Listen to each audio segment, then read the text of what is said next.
Alors ce soir, nous allons accueillir Philippe, qui vient nous donner son témoignage.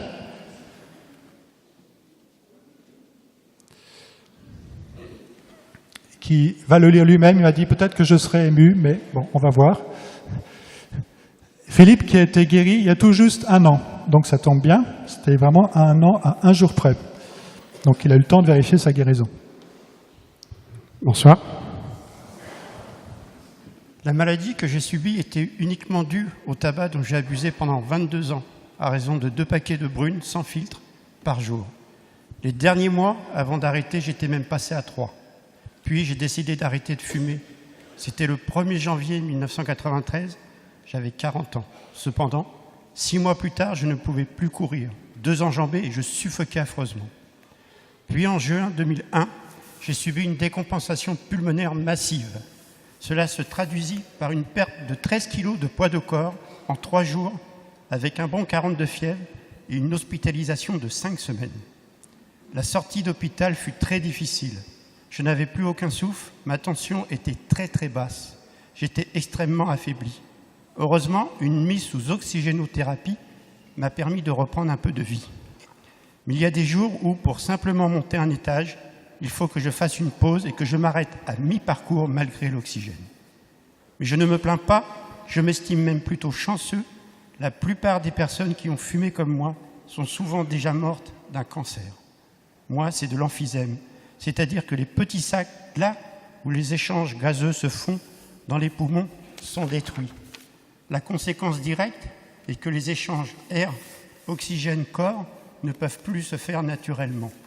Pour compenser, l'organisme augmente l'intensité et le rythme de la respiration, ce qui engendre un essoufflement perpétuel et un état d'asphyxie au moindre effort.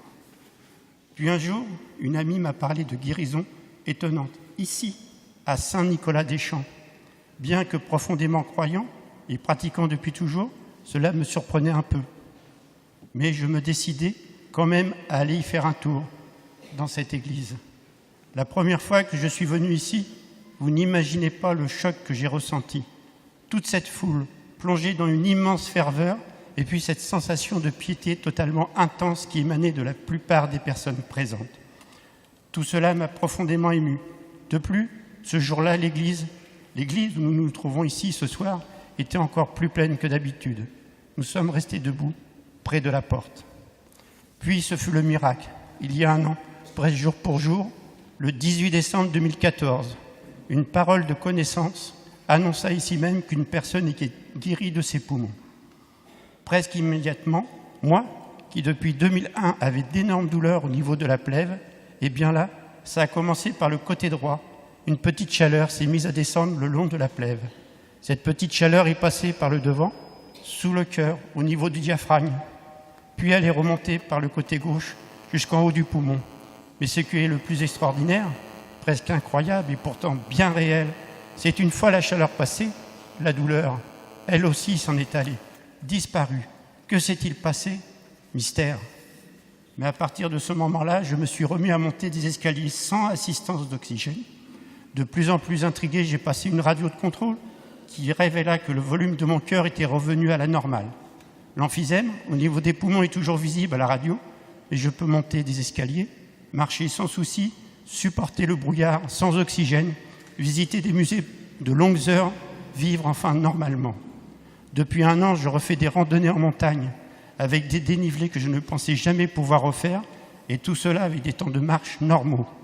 Moi, qui suis un passionné de la montagne, un milieu naturellement hostile, c'est une vraie renaissance. Et puis, la vie quotidienne, respirer, marcher, vivre, tout est redevenu normal. Merci Marie pour ton intercession. Merci à toi, Jésus-Christ, notre Sauveur.